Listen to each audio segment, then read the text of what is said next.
오늘도 이렇게 새가난 교회 예배드리러 오신 여러분들을 환영합니다.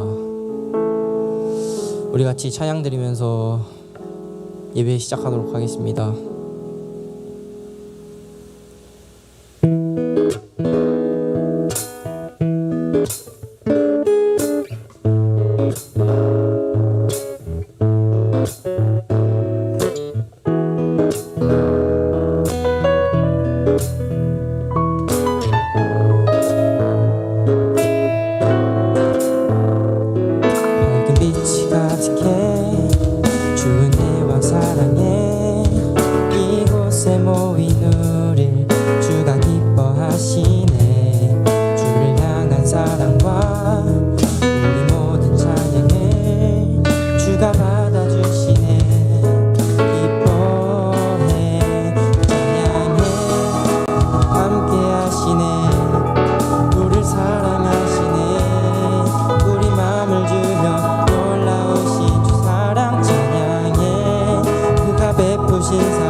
마지막으로 찬양하겠습니다. 찬양해 주가 함께 하시네. 우리를 사랑하시네. 우리 마음을 들여 놀라우신 주 사랑 찬양해. 그가 베푸신 사랑 우리 삶에 가득해. 우린 기뻐 노래해.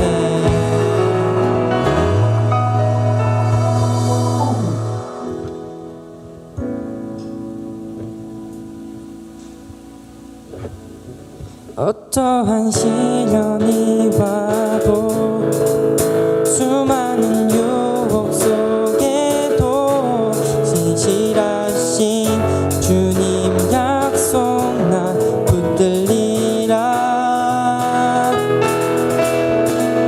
세상이 이해 못하고 우리를 조롱하여도 진실하신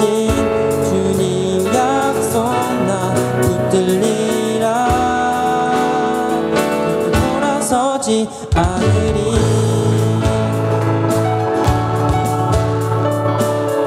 주님 뜻대로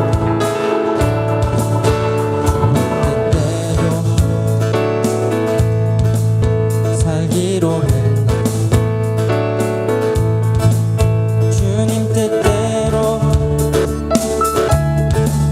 살기로 했네. 주님 뜻대로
하지 않으리. 2절로 같이 찬양하겠습니다. 이 세상 사람 날 몰라도 이 세상 사람 날 몰라줘도 이 세상 사람 날 몰라도 뒤돌아서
일하신 비추는 그 돌로 되어 주의 나라 위하여 내 소망 넘어질 그 이름. 다시 한번 찬양하겠습니다. 내 맘 아시는 주님, 힘겹게 이번을 바랬네 다 내려놓고 주의 위로 전하며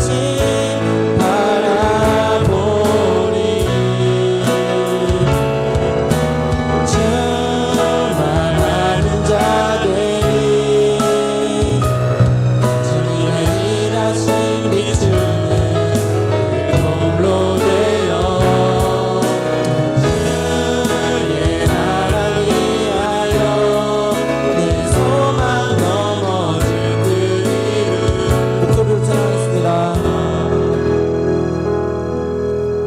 내 맘 아시는 주님, 힘겹게 비워낸 바램들 다 내려놓고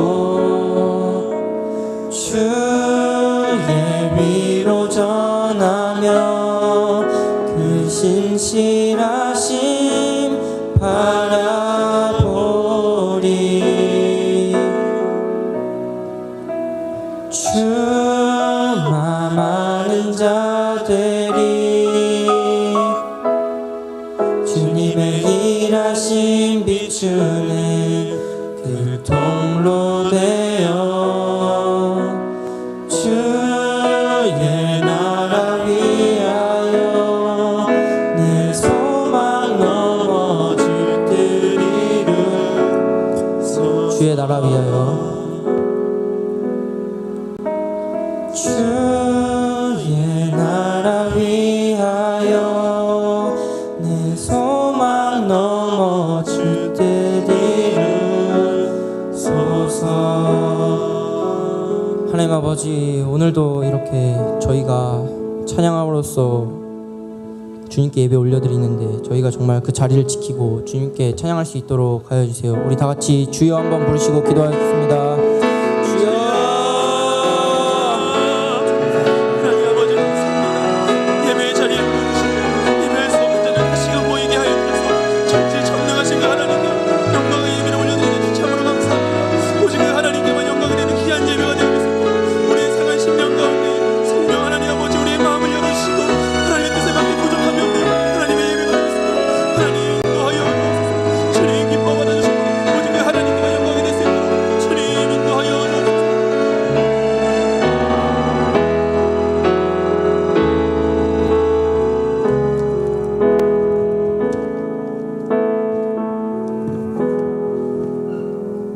많으신 하나님 아버지 감사합니다. 저희를 주님의 자녀로 삼아주시고 주의 긍휼함과 보호하심으로 오늘도 예배를 허락해 주심을 감사드립니다. 이 시간 하나님께 온전한 마음으로 예배드릴 수 있도록 주님 함께 해주세요. 주님, 저희는 하나님을 찬양해야 할 입술로 좋지 않은 말을 담고 하나님보다 핸드폰 보기를 더욱 즐겨했던 죄인입니다. 이런 저희의 모습을 회개하며 주님께 용서를 구하오니 주님보다 앞섰던 모든 것을 내려놓고 하나님에게만 집중할 수 있도록 붙잡아 주세요. 또한 말씀과 뜻을 온전히 분별하기 어려운 시대 속에 살고 있습니다. 이 예배 가운데 말씀을 전하시는 전도사님의 입술을 통해 주님께서 하시고자 하는 말씀이 무엇인지 깨닫고 분별하며 주님의 자녀로 성장하는 시간이 될 수 있도록 도와주세요. 옛사람의 모습이 깨지며 말씀이 삶 속에 들리고 하나님께 달려가기를 즐거워하는 고등부가 될 수 있도록 주님의 관심과 사랑을 부어주세요. 이 시간 예배를 준비하는 손길마다 주님께서 기억해 주시며 하나님께 예배드리는 모든 영혼들이 어느 곳에 있든 예수 안에서 참 기쁨과 은혜를 누릴 수 있도록 인도해 주세요. 부족한 입술로 기도하였지만 이 모든 것 오직 하나님 아버지께 하실 것을 믿사오며 우리 주 예수 그리스도 이름으로 기도했습니다. 아멘.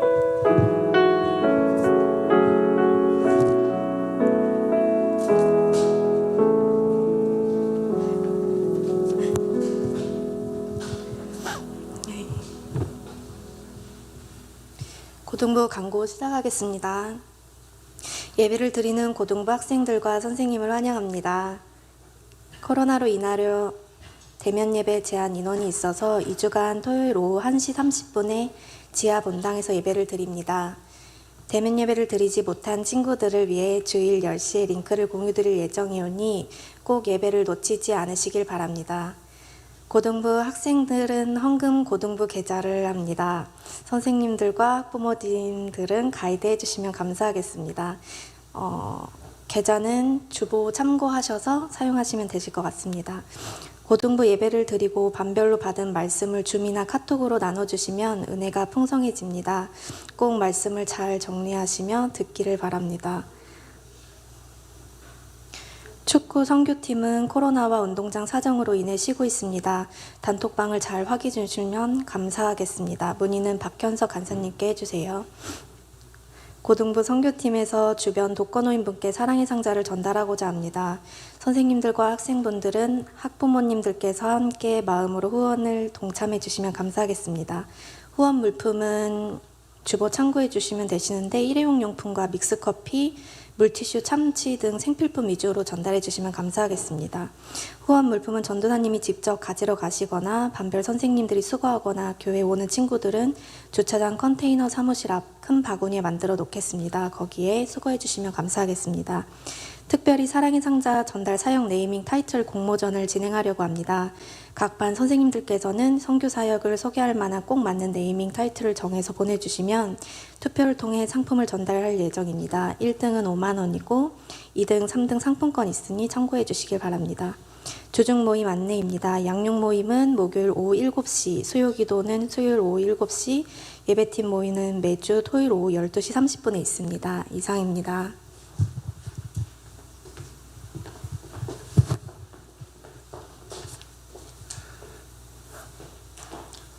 네, 뒤에 다시 한번 전화해 주시고요. 자, 함께 오늘 말씀 읽도록 하겠습니다. 오늘 말씀은 요한복음 6장 60절에서 71절 말씀입니다. 요한복음 6장 60절에서 71절 말씀. 찾으셨으면 한 목소리로 함께 읽도록 하겠습니다. 함께 읽습니다. 제자 중 여럿이 듣고 말하되 이 말씀은 어렵도다 누가 들을 수 있느냐 한데 예수께서 스스로 제자들이 이 말씀에 대하여 수군거리는 줄 아시고 이르시되 이 말이 너희에게 걸림이 되느냐 그러면 너희는 인자가 이전에 있던 곳으로 올라가는 것을 본다면 어떻게 하겠느냐 살리는 것은 영이니 육은 무익하니라 내가 너희에게 이른 말은 영이요 생명이라 그러나 너희 중에 믿지 아니하는 자들이 있느니라 하시니 이는 예수께서 믿지 아니하는 자들이 누구며 자기를 팔자가 누구인지 처음부터 아심이러라. 또 이르시되 그러므로 전에 너희에게 말하기를 내 아버지께서 오게 하여 주지 아니하시며 누구든지 내게 올 수 없다 하였노라 하시니라. 그때부터 그의 제자 중에서 많은 사람이 떠나가고 다시 그와 함께 다니지 아니하더라. 예수께서 12 제자에게 이르시되 너희도 가려느냐 시몬 베드로가 대답하되 주여 영생의 말씀이 주께 있사오니 우리가 누구에게로 가오리이까 우리가 주는 하나님의 거룩한 자인 줄 믿고 알았사옵나이다. 예수께서 대답하시되 내가 너희 12를 택하지 아니하였느냐 그러나 너희 중에 한 사람은 마귀니라 하시니 이 말씀은 가룟 시몬의 아들 유다를 가리키심이라. 그는 12 중에 하나로 예수를 팔 자러라. 아멘. 할렐루야. 이렇게 이 본당에서 또 많은 인원이 함께 예배드리는 것도 너무 오랜만인 것 같습니다. 주변을 한번 살펴보시면 이 친구들이 아무 사고 없이 잘 지냈구나. 각자 자리에서 학생들과 선생님들은 전도사님을 봤겠지만 또 전도사님은 보지 못했습니다. 예배팀 친구들만 봤는데 이렇게 얼굴을 다시 보니까 너무나도 감사한 것 같아요. 아까 광고 때 잠깐 좀 잘못 나갔던 게 있어가지고 그 오타가 있었는데요. 저희가 이 고등부 연초 사역에 주변 이웃을 돌아보자 하는 마음으로 주변에 독거노인 분들에게 사랑의 상자를 전달하려고 합니다. 그래서 그 사랑의 상자 전달하는 그 사역의 네임명 타이틀을 이제 학생들이 선생님들께 자기가 정해서 전달하는 건데 아까는 선생님들이 이렇게 하는 것처럼 잘못 전달했을까 봐 다시 말씀드리는데요. 우리 학생들이 이 선교 사역의 이름은 어떻게 지었으면 좋겠다. 이렇게 타이틀을 정해서 각 반 선생님들께 보내주시고 그 선생님들께서 투표를 해서 1등에게 5만 원, 2등에게 3만 원, 3등에게 1만 원을 전달하려고 합니다. 확률이 있는 거니까 한번 참여해 보세요. 그래서 우리 친구들이 관심을 갖고 그 사역, 이게 엄청나게 기분 좋은 거거든요. 내가 만든 이 사역의 타이틀이 진짜 이게 타이틀이 돼가지고 우리가 그렇게 선교 사역을 한다면 괜찮은 거 아니에요? 그래서 그렇게 다 같이 동참해 주시면 좋을 것 같습니다. 먼저 전도사님 말씀을 시작하기 전에 이렇게 토요일에 부득이하게 예배를 드리게 된 점에 대해서 전도사님이 정말 죄송한 마음을 다시금 전달해 주고 싶고요.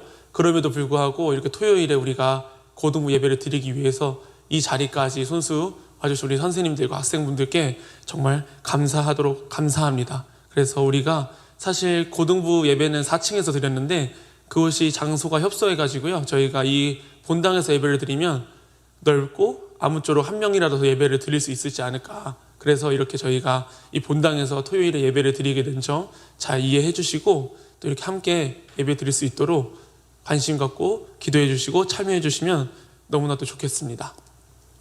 혹시 지난주에 고등부 예배를 드린 친구들 있나요? 손 한번 들어볼까요? 손 한번. 저번주에 내가 그래도 고등부 예배 드렸다. 예배팀은 당연히 드렸을 거고 그렇지 않은 친구들 눈빛을 보아하니까 안 드린 것 같아요. 지난주에 저희가 오병이어 사건에 대해서 함께 나눴었습니다. 그 많은 무리들이 그 오병이어의 기적, 예수님의 기적을 보고 따랐습니다. 그 많은 무리들이 그 주님을 따르는 그 목적이 뭐였냐면 당시 그 현장에서 봤던 기적, 그 기적을 보고 많은 무리들이 따르게 되었습니다. 오늘 6장을 살펴봤는데요. 오늘 읽지는 않았지만 그 전 내용을 보면 이 주님께서 이렇게 말씀하세요. 이제 기적을 보고 따른 많은 무리들과 제자들이 있었는데 내가 참된 양식이고 내가 참된 음료다. 이런 말씀을 하세요. 그래서 내 몸을 먹어야 내 피를 마셔야 영원히 살 수 있다. 이런 말씀을 하시는데 이 제자들과 많은 무리들이 그 말씀을 듣고 오늘 읽은 1절 60절 말씀처럼 이 말씀이 너무나도 어렵다. 이 말씀이 너무나도 어려운데 누가 들을 수 있겠냐. 이렇게 오늘 본문이 시작이 되어집니다. 예수님께서는 비유로도 사실 말씀하셨지만 특별히 요한복음 그리고 오늘 읽진 않았지만 그 6장을 보면 직접 내가 하나님의 아들이고 나를 믿어야 나를 먹어야 영원히 살 수 있다라는 그 영원한 생명에 대해서 직접 그것도 말씀하셨던 거죠. 그 예수님께서 직접 이야기했음에도 오늘 읽은 60절 말씀처럼 이게 무슨 말씀인가 너무나도 어렵다. 누가 들을 수 있겠냐. 이렇게 오늘 본문이 시작이 되어집니다. 60절에 보니까 제자 중 여럿이 듣고 말하되 너무 어렵습니다. 이 말씀이 이거 누가 들을 수 있겠습니까? 이렇게 질문을 했을 때 61절에 보면 예수님께서 되려 이렇게 묻습니다. 제자들에게 나의 가르침이 너희에게 어떤 걸림이 되니? 또한 62절을 보니까 이렇게 기록합니다. 내가 본래 있던 그곳으로 내가 너희들 앞에서 하늘로 올라간다면 그곳으로 올라간다면 너희는 그것을 보고 어떻게 하겠냐? 이렇게 예수님께서 되려 질문을 하시고 더 이어서 이렇게 말씀하세요. 살리는 것은 영이니 육은 무익하다. 내가 너희에게 이른 바는 영이요 생명이라. 예수님께서는 지금껏 너희가 당장 먹었던 그 떡을 먹는 그 경험을 갖고 나에게 찾아왔지만 당장 그게 전부가 아니고 그 떡이 전부가 아니고 그 영원한 생명, 그 영원한 생명을 소유해야 된다는 말을 계속해서 말씀하시는 거예요. 그 당시 모든 많은 무리들과 제자들이 순간 먹었던 그 떡 때문에 주님을 따르고 있었지만 주님은 그게 아니라는 거예요. 그 떡이 전부가 아니고 그 당장의 배부름이 있을지 모르지만 너희는 그게 전부가 아니다. 뭐냐? 나를 먹고 영원히 살아야 된다. 계속해서 이 영의 말씀을 이야기하고 계십니다. 지난주 상황만 봐도요. 그 많은 무리들이 따릅니다. 많은 무리들이 그 주님을 따라가요. 그럼에도 불구하고 예수님은 계속해서 내가 주는 떡은 하늘에서 내려온 그 떡이니 그 떡을 소유하라고 말씀하시고 있죠. 이 대목을 보면서 전도사님이 보이더라고요. 내가 어쩌면 지난주에도 나눴었는데요. 내가 어쩌면 주님께 가장 큰 기적을 꼽아보라고 한다면 전도사님 삶 속에서 단 한 번 어떤 기적이 너 삶 속에 있었냐 질문했을 때 전도사님 딱 한 가지 말할 수 있더라고요. 내가 주님을 내 구주로 믿게 된 것, 내가 그 주님을 나의 주인으로 인정하고 내가 그 하나님의 자녀라는 것을 인정하고 생각하고 살아간다는 이 사실이 전도사님 삶 속에서는 가장 큰 기적이에요, 이게. 그리고 더 이상 이 어떤 기적이 일어나지 않아도 이 기적이 내 삶 속에 너무나도 크기 때문에 전도사님은 어떠한 기적이나 어떠한 이적이 내 눈앞에 보이지 않아도 전도사님은 그저 따라갈 수 있겠더라고요. 마찬가지라는 겁니다. 우리 모두가 그 기적을 한 번쯤은 경험한 사람들입니다. 한 번쯤은 주님 앞에 나와서 한 번쯤은 주님의 사랑을 경험했고 고백했고, 또한 우리 삶 속에서 그 주님을 내 참된 주인님, 또한 그 하나님은 나의 아버지, 그렇게 고백했던 그 모습이 있다면 한 번쯤은 기적은 경험한 사람이에요. 근데 당시 이 무리들은 끊임없는 기적을 요구합니다. 끊임없이 요구해요. 내가 한번 경험해 봤으니까, 내가 주님 때문에 한번 배부르게 먹어봤고 그 주님의 능력 때문에 한번 배부르게 먹어봤으니까 끊임없이 그 주님의 기적을 쫓아간다라는 겁니다. 우리도 그럴 수 있습니다. 한 번쯤 하나님의 은혜가 너무나도 커서 그 은혜를 경험한 뒤로 끊임없이 그 은혜를 갈구해요. 또한 그 은혜를 나한테 맞추려고 해요. 내가 생각한 은혜, 내가 생각한 하나님의 일하심, 그 일하심에 주님을 끼워 넣습니다. 주님 이렇게 해주세요. 어찌 보면은 주님을 위해서 내가 공부를 하고 일을 하고 직장에 들어갔고 준비한다고 하지만, 또 한편에는 내가 좀 더 배부르고 싶고, 내가 좀 더 뭔가를 취하고 싶고, 내가 좀 더 뭔가를 이득을 보고 싶고, 동시에 그러면서도 하나님의 일을 해야 되니까 그 주님 제가 이렇게 해주시면 내가 주님을 높여드리겠습니다, 이런 아니라는 생각도 할 때가 너무나도 많다는 겁니다. 사람들은 그 좋은 것을 한번 경험하면요, 그 경험한 그 기억 때문에 또 경험하고 싶고 또 경험하고 싶은 욕구가 있어요, 사람들에게. 마치 우리가 한 번도 이 코로나라는 상황이 있기 전에 비대면 예배라는 단어조차도 없을 그때, 이 상황 때문에 한 번 비대면 예배를 드려보고 나서는 이제 우리 삶 속에서 끊임없이 이런 생각을 하게 될 거예요. 오늘은 상황이 여의치 않으니까 집에서 한번 예배 드리면 되지, 어차피 그것도 예배인데. 한 번쯤 우리가 경험했기 때문에 그 경험했던 사실이 내 삶 속에 기억되어지면요, 우리는 끊임없이 그 경험에 근거한 또 다른 경험들을 느끼고 싶은 욕구가 있다라는 겁니다. 예수님이 그렇게 말씀하시고 이제 어떤 현상들이 나타나고 있습니다. 어떤 현상들이 나타나냐면 이런 거예요. 주님이 이제 내가 진정으로 하나님의 아들이고 나를 너희들은 취하고 먹어야 된다 그랬을 때, 그 많은 무리들 있잖아요. 주님의 기적을 보고 따라왔던 그 무리들이 순간 그 말씀을 듣고 주님을 이제 떠나가요. 이 대목에서 전도사님은 어떻게 지금까지 주님의 곁에서 주님의 기적을 직접 자신들의 눈으로 보고 현장에서 경험하고 내 배가 채워지는 것까지 경험했던 그 자들이 순간 그 주님의 말씀이 어렵고, 또 주님께서 너희들이 먹는 이것이 전부가 아닌 나를 먹어야 되고 나를 취해야 된다, 이런 말씀을 하심과 동시에 어떻게 그 많은 무리들이 주님을 떠나가냐는 거예요.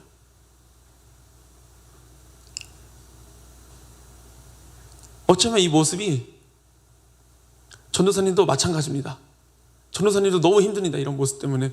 어떤 모습이냐면요, 그 주님의 기적을 경험했지만 주님의 말씀이 자신들의 배부름을, 그러니까 순간적인 그 배부름을 주지 못하고, 또한 그 주님의 말씀으로 자신의 삶이, 영적인 삶이 채워지지 않으니까 그 기적을 경험했던 그 많은 무리들이 떠나가요. 주님 앞에서.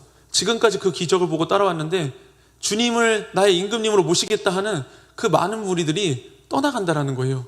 왜요? 또 다른 기적을 보여주지 않으시고 이제는 너희들 먹을 것을 채워주는 게 아니고 나를 먹어라, 이런 이해가 안 되는 그 말씀을 전하셨을 때 많은 무리들이 그 주님을 떠나갑니다. 전도사님이 이 말씀을 준비하면서 어쩌면 이 많은 무리들 중에 한 명이 내가 될 수도 있겠다, 이런 생각이 들더라고요. 내가 될 수도 있겠다. 저 많은 무리들을 내가 손가락질 하지만 주님을 그 옆에서 경험했다고 하면서도 순간 그 주님을 떠나? 저런 놈들이 있어?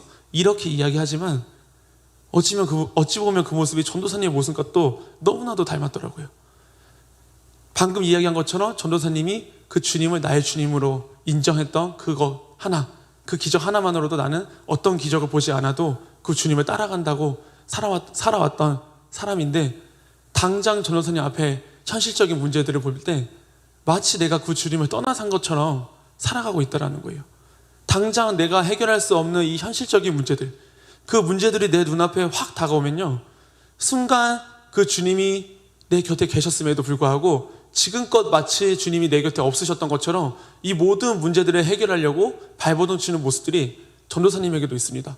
이 상황을 계속 이 상황을 해결해야 되고 이 상황 속에서 하나님께서 해결해 주셔야 되는데 그것이 계산이 안 되면 마치 내가 지금까지 인도하여 주신 그 주님이 없는 것처럼 생각하는 경우, 그런 경우 있지 않으세요 혹시? 우리가 그 많은 무리에 속하지 않았으면 좋겠습니다. 그럼에도 불구하고 내가 가장 크게 생각하는 그 기적이 있더라면 그 주님께 붙어 있었으면 좋겠습니다. 그 주님께 붙어 있으세요. 그 주님을 내가 마치 떠나 산 것처럼 살지 않기를 소망합니다. 왜 그러냐면 우리 학생들보다는 전도사님이 조금 더 살아왔지만 그 수많은 시간들 속에서 특별히 그 10대라는 시간을 경험할 때 지금 와서 그 주님의 사랑을 경험하고 나서 그 과정에 있었던 전도사님의 10대의 모습들이 분명히 있거든요. 전도사님도. 근데 그 모습들이 아직도 기억이 생생해서 아직도 그 주님을 떠나 산 것처럼 살았던 그 모습들이 너무나도 생생해서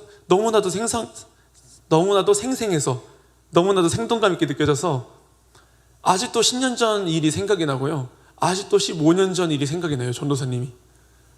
내가 왜 그때 주님을 몰랐을까? 내가 왜 그때 주님을 몰라서 주님이 마치 없는 것처럼 살아왔을까? 그렇다고 전도사님 뭐 대단한 나쁜 짓을 했겠어요? 근데 하나님 앞에서, 예수님 앞에서 나의 모습은 정말 그 대단한 나쁜 짓을 한 사람처럼 느껴지더라고요. 그 주님을 만나는 순간부터. 이 시행착오가 우리 학생들에게 덜했으면 좋겠어요. 없지는 않을 거예요. 근데 이것들이 많아지면 많아질수록 끊임없이 우리가 회개의 자리로 나아가지만요, 끊임없이 그 주님께 죄송한 마음도 평생 갖고 간다니까요. 기억하시잖아요. 그 베드로가 주님의 수제자로서 그 주님을 평생 따른다고 하고 주는 그리스도시 살아계신 하나님의 아들이십니다. 유일하게 그 주님 앞에 제대로 된 고백을 했던 그 베드로가 그 주님이 죽으실 때 어디 있었어요? 모른다고 하잖아요. 난 그분의 제자가 아니라고 하잖아요.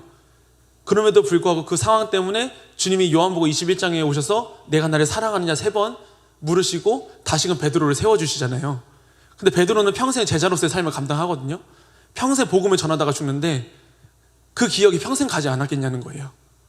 평생 주님을 위해서 사역하지만, 평생 그 예수 그리스도의 이름을 전하지만 내가 그 순간 두려움 앞에 주님을 모른다고 했던 그 기억들, 남들이 물어볼 때 나는 그 주님을 모릅니다, 난 그 주님의 제자가 아닙니다 라고 주님을 부인했던 그 기억들 있잖아요. 그 기억들을 평생 갖고 살아가지 않겠냐는 거예요. 바울을 봐도 그렇고요. 바울이 주님을 믿는 사람들을 핍박하고 죽이는 데까지 가지만 주님이 직접 찾아오셔서 그 바울을 이방인의 선교사로 세웁니다. 근데 그 바울도 평생 선교 사역을 감당하면서, 이방인의 선교사로서 사역을 감당하면서 이렇게 고백해요. 내가 죄인 중에 괴수다. 내가 제일 죄인이다. 죄인들이 수많은 사람들 중에서 죄인이 있겠지만 내가 가장 큰 죄인이다. 자신을 죄인 중에 최고의 죄인이라고 고백해요. 왠지 아세요? 그 평생 그 기억을 갖고 간다라는 거예요. 주님을 잠시 떠나고, 주님을 잠시 부인하고, 주님을 잠시 핍박했던 우리가 마치 현실적인 그 문제 앞에서 주님이 없는 것처럼 잠시 살았던 그 모습들이 우리 삶 속에서 기억되어지잖아요. 분명히 그건 하나님께서 다시 그 은혜의 통로로 우리를 세워주시면서도요, 동시에 우리는 그 주님께 또 죄송한 마음을 갖고 살아갈 수밖에 없다라는 거예요. 전도사님은 도전을 하고 싶습니다. 어떤 도전을 하고 싶냐면, 수많은 기적과 이적이 사실 없어도 돼요. 왠지 아세요? 오늘 우리가 이 시간 끝이라고 생각한다면 어떤 기적과 이적을 바라시겠어요? 만약 이 예배가 마지막이라고 생각하고, 만약 우리가 저 문 밖을 나가서 그 시간이 우리의 삶 속에서 끝이라고 생각하신다면 어떤 기적을 바라실래요? 개인적으로 전도사님은 내가 죽는 그 순간까지, 하물며 내가 그 주님께 고백한다는 그 순간조차 없을 정도로 내가 사고가 나거나 어떤 상황이 생겨서 그 하나님께 갈 때까지 이런 고백을 하고 싶어요. 감사합니다. 그리고 사랑했습니다. 사랑합니다. 왠줄 아세요? 어차피 우리는 가장 큰 기적을 경험했기 때문이에요. 가장 큰 기적, 아까 말씀드렸잖아요. 그 주님을 내 구주로 믿게 된 기적 하나. 더 이상 내 삶 속에서 기적이 존재하지 않아도 우리는 어차피 주님을 믿었기 때문에, 믿게 됐기 때문에 그 하나님 나라로 가게 된다는 그 영생이라는 그 확실한 믿음, 그 믿음이 내 삶 속에 존재한다면 어떠한 기적과 이적을 쫓아가는 것이 아니고 그 기적과 이적, 내가 주님을 인정하고 고백하게 된 그 기적과 이적으로 평생을 살아갈 수 있다는 거예요. 새로운 기적을 쫓지 않았으면 좋겠습니다. 새로운 기적들 때문에 주님을 이용하지 않으셨으면 좋겠어요. 주님의 이름을 이용하지 않으셨으면 좋겠어요. 새로운 기적이 아니고 그 이미 우리가 누리고 경험했던 그 기적 앞에 주님께 나아갔으면 좋겠습니다. 결코 그 주님은 우리가 수없이 많이 외면하고 그 순간 주님을 향한 나의 표현이 궁색해질지라도 내가 그 주님을 순간적으로 없다고 생각하고 살아갈지라도 그 주님은 그 자리에 분명히 계시고요. 우리의 약함과 우리의 실수를 묻지 않으시고 다시금 그 주님께 돌아갈 때 주님은 그저 괜찮다고 안아주시는 분이 그 주님이라는 사실입니다. 오늘도 이 베드로가 정말 또 수제자다운 고백을 또 합니다. 67절에 보니까 예수님께서 12제자에게, 특별히 그 많은 제자들이 있었는데 예수님께서 선택하신 그 12제자에게 질문을 해요. 이제 너희도 가겠냐? 저 많은 무리들이 나의 말을 이해하지 못하고 떠나가는데 너희도 갈래? 그랬더니 또 베드로가 뜬금없는 멋진 고백을 합니다. 아주 멋진 고백입니다. 68절을 함께 읽어볼 거예요. 68절 시작. 베드로가 대답하되 주여 영생의 말씀이 주께 있사오니 우리가 누구에게로 가오리이까. 아멘.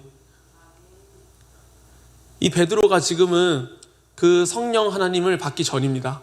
주님이 올라가시는 그 사건을 보기 전이에요. 근데 그 베드로가 한두 번 정도 그 멋진 고백을 하거든요. 주님 앞에. 근데 이 말씀이, 이 베드로의 고백이 전도사님 그 주님에게 얼마나 큰 위로가 되었을까. 당장 기적을 보여주지 않는다고, 당장 말씀이 이해되지 않는다고 다 떠나갈 때 그 베드로가 주님 영생의 말씀이 여기 있는데 우리가 누구에게로 갑니까? 이 베드로의 고백이 우리의 고백이 되었으면 좋겠습니다. 이 시대의 교회를 떠나가고 주님을 떠나갈 때 우리가 지금껏 받은 은혜, 그 주님을 기억하면서 묵묵히 이 자리를 지키는 것. 지금 현실 속에서 예배를 할 수 없고 또한 매스컴에서도 교회를 끊임없이 겨냥하는 기사들이 뿜어져 나오고 우리 학생들은 또 아닐 수 있겠지만 또 직장이나 어디 가더라도 요즘은 교회를 다닌다고 하면, 갔다 온다고 하면 그 알 수 없는 그 눈치를 볼 수밖에 없는 이런 상황과 환경들이 많습니다. 그럼에도 우리는 이 베드로처럼 영생의 말씀은 변하지 않고 참된 진리인데 우리가 어디를 가겠습니까? 우리가 그 자리를 그리스도인으로서 지키는 것, 그 삶이 우리의 삶이 되기를 소망합니다.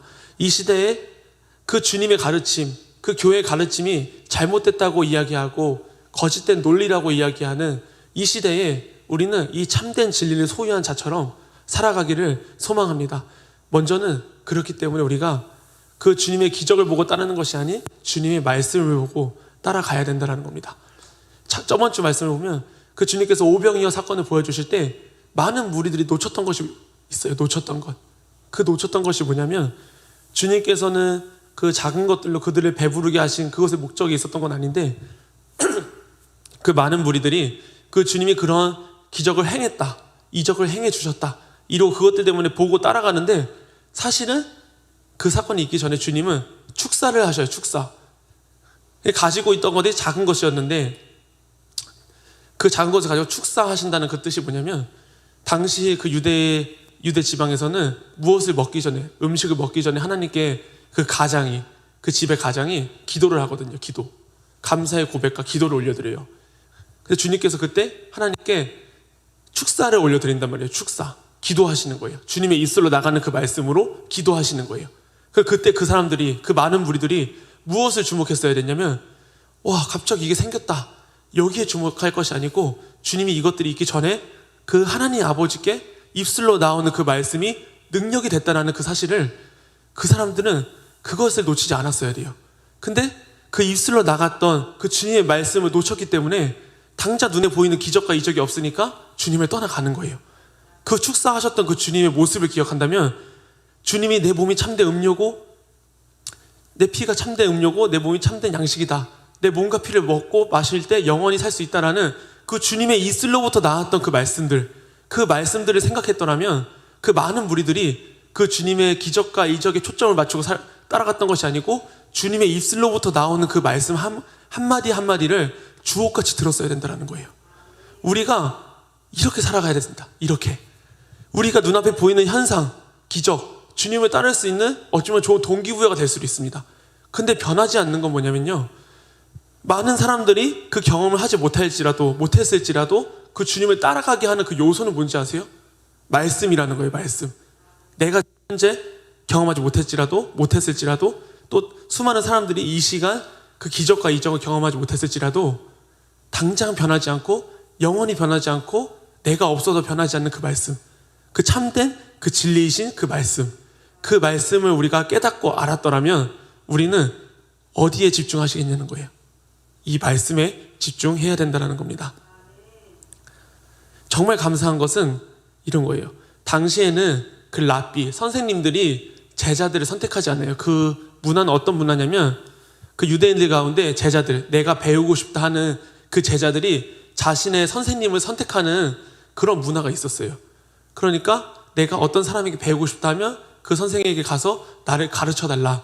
이렇게 하는 것이 그 당시에 랍비와 제자들, 선생님과 제자들에게 있었던 문화입니다. 그것이 유대인의 문화인데요.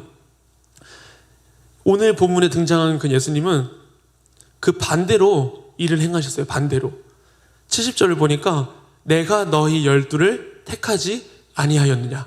본래는 제자들이 선생님을 찾아가서 나를 가르쳐 주세요 라고 하는 그 문화의 정반대로 주님이 이 땅에 오셔서 갑자기 제자들을 부르셨죠. 나를 따르라고 하셨죠. 그렇게 12 제자들을 선택하셨는데요. 이 71절을 보면 오늘 마지막 같이 읽은 본문 중에 71절을 보면 이 말씀은 가룟 시몬의 아들 유다를 가리키심이라. 그 70절에 내가 너희 12를 택했는데 그 중에 한 명은 마귀다라는 표현이 있습니다. 70절을 보면 그런 표현이 나옵니다. 너희 중에 한 사람은 마귀니라. 그리고 그 마귀는 71절에 보니까 시몬의 아들 유다를 가리키심이라 라고 이야기합니다. 뭔가 이상하지 않으세요? 뭔가? 네, 저 지금 카메라가 갑자기 막 돌고 있어가지고 시선이 뒤에는 안 나오죠? 네, 앞에 집중해 주시면 좋겠습니다. 네. 왜 굳이 예수님께서 제자들을 선택하셨는데 왜 가룟 유다 자신을 팔 제자들까지 선택을 하셨을까요? 왜? 만약에 전도사님이 여기서 12명을 뽑으라고 한다면 제일 강력한 12명을 뽑겠어요. 근데 예수님께서는 자신을 팔 가룟 유다를 직접 선택하셨고 그 가룟 유다를 마귀니라 라고 기록합니다. 이 말씀은 예수님께서도 정말 그 하나님 말씀 앞에 순종했던 선택입니다. 하나님 말씀 앞에 순종했던 선택. 설명이 필요하겠죠. 설명이. 이것이 왜 그런지. 시편 41편 9절. 그러니까 신약 성경이 쓰여지기 전 구약 성경 시편 41편 9절에는 그 유다를 가리키는 본문 구절이 등장합니다. 시편 41편 9절 전도사님이 읽어보도록 하겠습니다. 내가 신뢰하여 내 떡을 나눠 먹던 나의 가까운 친구도 나를 대적하여 그의 발꿈치를 들었나이다. 이 구절이 오늘 나온 그 본문 말씀처럼 예수님께서 그 가룟 유다를 선택하셨다라는 그 본문 구절을 생각하게 하는 구약 성경 말씀입니다. 이것이 왜 가룟 유다를 가리키는 걸까라고 생각해 봤을 때 당시 그 시편 41편 9절에 나왔던 그 상황은 함께 떡을 뗀다는 것은요 그만큼 신뢰한다는 거예요. 유대인들 가운데 식탁 교제라고 하거든요. 그 식탁 교제는 지나가다 같이 밥 먹자 이러고 밥 먹는 수준이 아니고 내가 마음을 나누고 내가 신뢰할 만한 그 사람들과 함께 떡을 떼어서 같이 음식을 먹을 때 식탁 교제가 이루어진다고 해요. 그러면 그만큼 떡을 뗀다라는 그 모습은 그만큼 우리가 신뢰가 쌓여 있다라는 돈독한 관계다라는 것을 보여주는데요. 근데 그 가까운 친구도 나를 대적해서 그의 발꿈치를 들었다. 이것은 또 어떤 표현이냐면 간단히 생각하면 이런 표현입니다. 발꿈치를 든다라는 표현이 당시 유대인들은 말이나 낙타나 나귀 같은 그런 가축들을 데리고 주인이 짐을 싣고 그 등 위에 타요. 근데 이 발꿈치를 들었다라는 표현이 말이나 나귀나 낙타, 이 가축들은 주인의 짐을 싣고 주인을 태우고 가야 되는 가축이잖아요. 근데 그 가축들이 발꿈치를 들어서 주인을 안 태우고 그냥 가버린다라는 표현이에요. 발꿈치를 든다는 표현이 자신의 주인, 가축의 주인을 태우지 않고 가버린다. 그냥 혼자 가버린다. 그래서 이것을 배신한다라는 그 단어와 똑같이 쓰이거든요. 이 시편 41편 9절이 그렇게 가룟 유다를 기록하고 있는 겁니다. 떡을 뗐어요, 같이 예수님과 함께. 근데 그 떡을 뗐던 그 중에 한 무리가 주님을 배신한다라는 그 말씀이 이미 주님이 이 땅에 오시기 전에 하나님께서 직접 말씀을 하셨던 부분인데, 예수님께서도 이 땅에 오셔서 그 말씀이 어떻게 돼요? 성취돼야 되죠. 하나님의 말씀은 성취가 돼야 되니까 자신을 팔지라도 선택을 하시는 거예요. 왠지 아세요? 주님의 말씀이 어떻게 해요? 성취가 돼야 되니까. 하나님의 말씀이 성취가 돼야 되니까. 나는 이해할 수 없지만 하나님이 그렇게 말씀하셨으니까 나는 그 말씀에 근거한 선택을 해야 되니까 이 주님이 그렇게 가룟 유다까지도 선택을 하셨다라는 겁니다. 그래서 요한복음 13장 18절에는 주님이 직접 이제 그렇게도 말씀하시거든요. 요한복음 13장 18절에 내 떡을 먹는 자가 내게 발꿈치를 들었다 한 성경을 응하게 하려는 것이니라. 이렇게 예수님께서는 내가 그 가룟 유다를 선택한 것조차도 하나님께서 이미 내 아버지이신 그 말씀이 응하여지는 것, 완전해지는 것, 그것들 때문에 예수님조차도 자신을 배반할 그 가룟 유다를 선택하셨다라는 겁니다. 왜요? 내게 유익하지 않지만 나를 배신할 것이라는 그 감정이 얼마나 힘든지 아세요? 사랑과의 관계 속에서, 신뢰가 쌓였던 그 관계 속에서 나를 팔고 나를 배신한다는 그 인간적인 관계 속에서 그 배신은 상당히 받아들이기 힘든 마음입니다. 근데 그 주님은 그것조차도 아시고 가룟 유다를 선택하신다는 거예요. 왜냐하면 하나님 아버지의 말씀이 응하여져야 되니까, 완전해져야 되니까. 예수님조차도 어떤 선택을 하셨다고요? 하나님의 말씀이 성취되는 그 선택을 하셨다는 겁니다. 예수님께서도 철저한 하나님 말씀 앞에 순종을 보여주신다는 거죠. 왜냐하면 하나님의 말씀이 영원할 것이라는 걸 예수님은 알고 있기 때문이죠. 영생의 말씀, 영원한 생명의 말씀이신 그 하나님의 말씀이 완전해져야 되기 때문에 예수님께서는 공생의 사역이 마치고 다시금 하나님의 나라로 올라가셨지만 지금까지 우리에게 내려져 온 것은 뭐예요? 말씀, 영생의 말씀, 영원한 생명의 말씀. 이 자리에서 우리가 앞으로 수많은 사람들이 다시금 이 자리 예배에 나올 수도 있고요. 또한 우리가 커서 우리가 할아버지 할머니가 될 수도 있고 우리 다음 세대들이 다시금 예배의 자리에 이 자리에 나올 수 있어요. 그때 변하지 않는 것, 영원히 있는 건 뭐냐면 말씀 한 가지입니다. 그렇기 때문에 그 말씀은 변하지 않아야 돼서 참된 진리고, 그 참된 진리를 완전하게 만드시려고 예수님조차도 그러한 선택을 하시는 거예요. 예수님조차도 그러한 선택을 하신다면 영생의 말씀 앞에 우리가 어떻게 나아가야 될까요?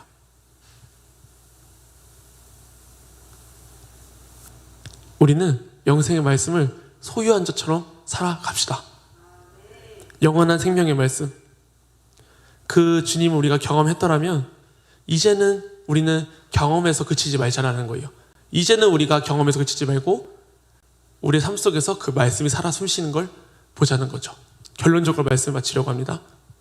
예수님마저도 그 주님의 하나님의 말씀 앞에 순종하셨더라면 우리는 당연히 순종해야 합니다. 태초에 말씀이 계시니라, 이 말씀이 하나님과 함께 계셨으니 이 말씀이 하나님이시니라. 말씀 자체이신 그 예수 그리스도를 이렇게 요한복음 1절은 이렇게 소개하는데 예수님마저도, 말씀 자체이신 그 예수님마저도 영원한 하나님의 생명의 말씀 앞에 순종한다라는 겁니다. 우리가 그렇게 살아갑시다. 우리가 그렇게 살아냅시다. 주님을 경험했고 소유했더라면, 이제는 우리가 이곳에서 가르침을 받았더라면 저 문 밖을 나가는 순간부터는 내가 보여지는 게 아니고 내 삶 속에서 말씀이 사는 것, 예수 그리스도가 말씀을 통해 사는 것, 그 삶이 우리의 모든 삶 속에서 있기를 소망합니다.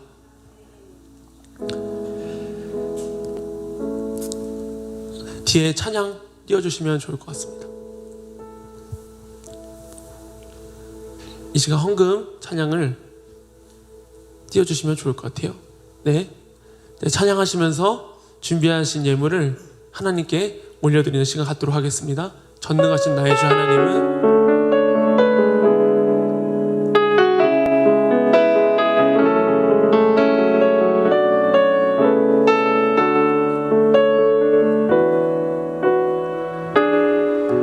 전능하신 나의 주 하나님은 능치 못하실 일 전혀 없네. 우리의 모든 간구도, 우리의 모든 생각도, 우리의 모든 꿈과 모든 소망도 신실하신 나의 주 하나님은 우리의 모든 괴로움 바꿀 수 있네. 불가능한 일 행하시고 죽은 자를 일으키시니 그를 이긴 자 아무도 없네. 주의 말씀을 지하여 깊은 곳에 금을 던져 오늘 그가 놀라운 일을 이루시는 보라. 주의 말씀을 지하여 믿음으로 금을 던져 믿는 자에게 능치 못한 전능하신 나의 주 하나님, 전능하신 나의 주 하나님은 능치 못하실 일 전혀 없네. 우리의 모든 간구도, 우리의 모든 생각도, 우리의 모든 꿈과 모든 소망도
기도하겠습니다.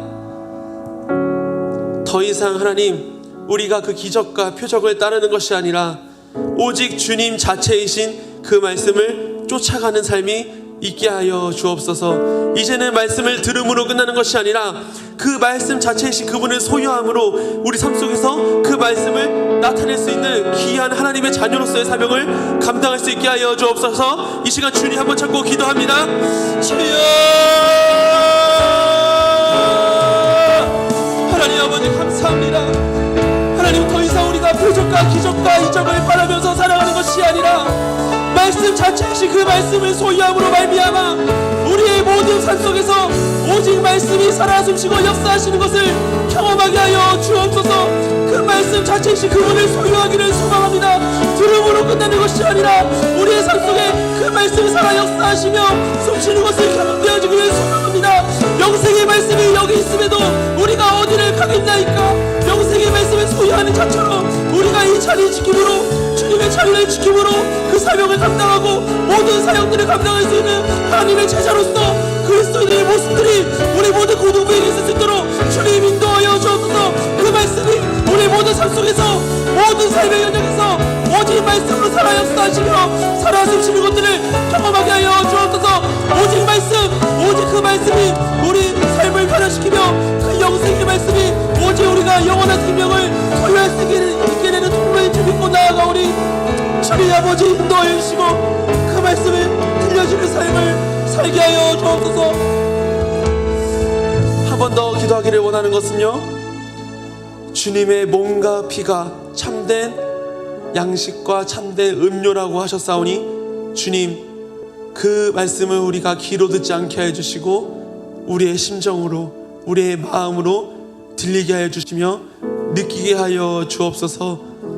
그렇게 느껴질 때 영원한 생명의 말씀이 날마다 들려지는 삶을 살게 하여 주시고, 날마다 그 말씀을 묵상할 때 내가 참된 음료요, 내가 참된 양식이다라고 말씀하시는 그 몸과 피를 날마다 소유하고 날마다 묵상하고 날마다 나아갈 때 예수 그리스도가 우리의 참된 구주이신 것을 경험하는 삶을 살게 하여 달라고 이 시간 주님 한번 찾고 다시 한번 기도합니다. 주여,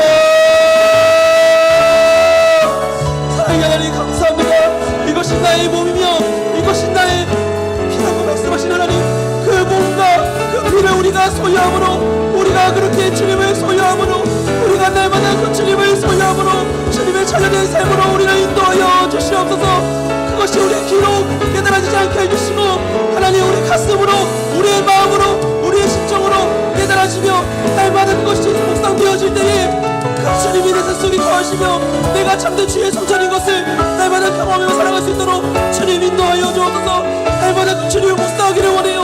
날마다 말씀을 통하여 예수 그리스도를 묵상하기를 원합니다. 예수 그리스도가 생각나기를 원합니다. 예수 그리스도가 소유되기를 원합니다. 내가 다 할 수 없사오니, 내 힘으로 다 할 수 없사오니 성령 하나님 아버지 선한 양심으로 우리를 인도하여 주셔서 오직 그 하나님의 도우심과 인도하심이 우리 삶 속에서 살아 역사하시며 숨쉬는 것들을 경험하게 하여 주옵소서. 나의 믿음이 오직 주께 있습니다. 오직 그 말씀에게 있습니다. 오직 영원한 생명이 그 주님에게 있습니다. 그 영원한 생명, 하늘에서 내려온 영생의 떡을 소유하는 자로 우리가 살아갈 수 있도록 주님 붙잡아 주옵소서. 주님 인도하여 주옵소서. 우리가 그렇게 살아내게 하여 주옵소서. 오직 말씀을 소유함으로 오직 예수 그리스도를 소유한 것처럼 살아 숨쉴 수 있도록 주님 우리를 인도하여 주시옵소서.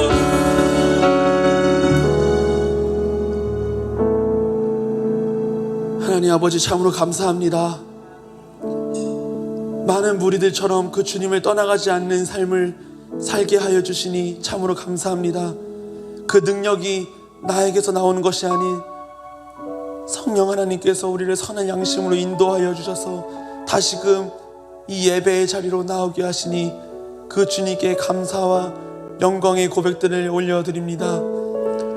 이제는 더 이상 눈에 보이는 기적과 현상 때문에 그 주님을 쫓아가는 것이 아니라 내가 그 주님을 소유한 그 기적 하나만으로도 우리가 그 주님을 떠나가지 아니하고 그 주님을 평생 따라갈 수 있는 주님의 제자된 삶을 우리가 살게 하여 주시옵소서. 이 영생의 말씀이 여기 있는데 우리가 어디를 가겠습니까?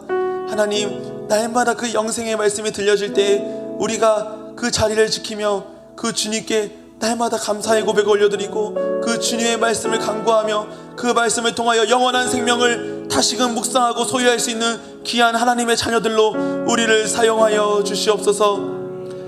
모든 구원을 계획하신 성부 하나님을 찬양합니다. 이 땅에 오셔서 그 구원 계획을 성취하시고 적용해 주신 성자 하나님을 찬양합니다. 날마다 우리에게 선한 양심으로 인도하여 주셔서 모든 죄악과 싸워주시고 다시금 그 주님 앞에 나아갈 수 있게 해주시는 성령 하나님의 도우심을 찬양합니다. 그 모든 삼위일체 하나님의 사역이 완전한 사역임을 고백하며 나아가는 우리 모든 영혼들이 오직 하나님의 자녀로서 이 땅의 빛과 소금의 역할을 감당하기에 부족함이 없도록 오직 말씀으로 우리를 인도하여 주옵소서.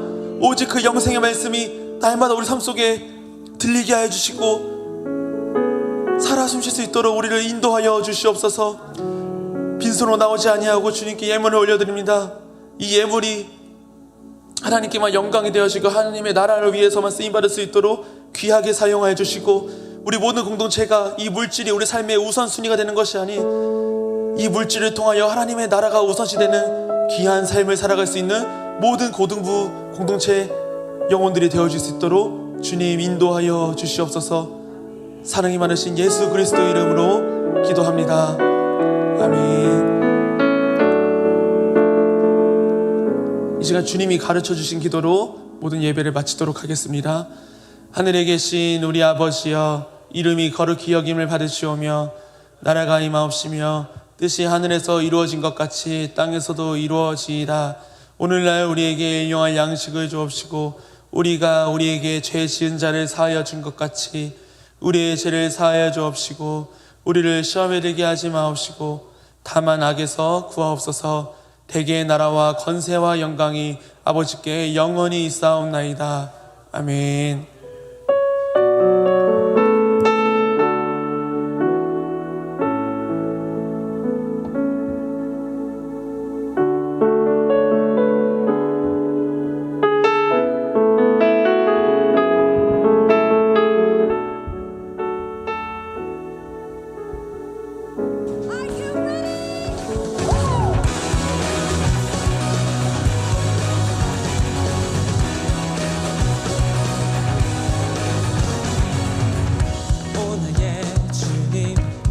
생명 주시니 당신은 내게 얼마나 소중한지 날 구원하신 주께 나의 모든 것들여 날마다 주를 전파하기 원하네.